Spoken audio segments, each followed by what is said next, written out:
Fala pessoal, nessa videoaula a gente vai entender como é que as chuvas vão atuar dentro desse universo aí de intemperismo e de erosão principalmente, né? Quando você fala da ação das chuvas, né, você vai falar de uma erosão pluvial, que vai de fato aparecer para você ali, ó, erosão das chuvas, tá? Dessa maneira, você sempre tem aquela dúvida, né? Ai, Lucas, eu tenho muita dúvida do quando é pluvial e é chuva, e se fluvial é rio e pluvial. Como é que eu vou lembrar disso daí? Opa, tem um macete muito bacana para você. Você pode não ser necessariamente do Rio de Janeiro, por exemplo, mas eu tenho certeza que você já ouviu falar de um time de futebol chamado Fluminense. Eita, Fluminense, Fluminense é um time do Rio. Fluvial é Rio, beleza? Você nunca mais vai esquecer isso na sua vida. E pluvial é outro, tá? Então pluvial, a ação das chuvas aí, importante dentro do nosso sistema de erosão. Pluvial, o índice pluviométrico, né, de fato vai fazer diferença. O que eu preciso analisar na hora de ver o sistema aí, né, de chuvas e como é que isso vai gerar, né, o processo de erosão? Vamos lá, você tem que analisar de fato algumas coisinhas muito importantes, que quando você analisa cada um desses fatores, você vê a intensidade do processo de erosão ou então um processo de erosão menos intenso. Como é que você vai analisar isso? Vamos lá, quais são esses fatores importantes? A declividade do terreno. Quanto mais inclinado, maior vai ser o processo de erosão, porque a velocidade da água vai ser maior devido à gravidade, beleza? A cobertura vegetal. Quando você tem uma cobertura vegetal mais densa, ou seja, mais vegetação, ocorre um processo chamado interceptação. O que é interceptação? É uma das etapas do ciclo da água.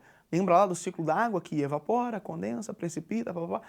A interceptação é a água fica acumulada pela copa das árvores. Então, uma vegetação mais densa, eu vou ter um processo de interceptação maior. Você vai ter a água chegando no solo numa intensidade menor.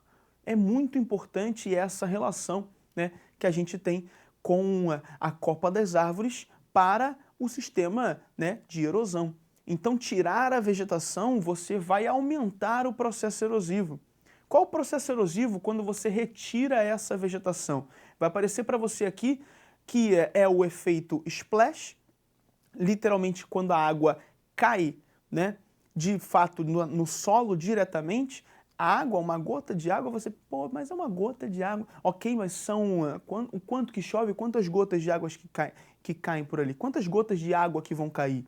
E vão cair numa velocidade muito grande e vão estar, né, batendo diretamente no solo, fazendo o que a gente chama de efeito de salpicamento.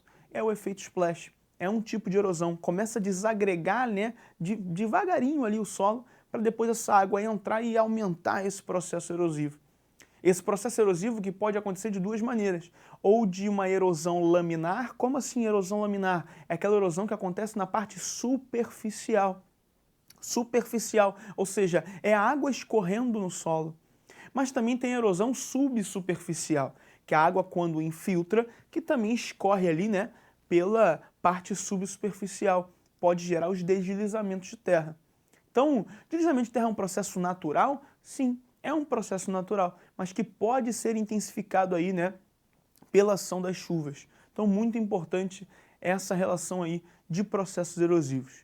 Ah, Lucas, tem mais coisa que eu preciso saber disso? Então, quanto mais chuva, claramente você vai ter uma erosão mais intensa, que pode chegar aí, né, até a formação de grandes ravinas ou vossorocas, que são buracos mesmo nas encostas, que acabam gerando aí uma perda de solo muito grande, um processo erosivo muito intenso. Beleza? Espero que você tenha entendido e até uma próxima.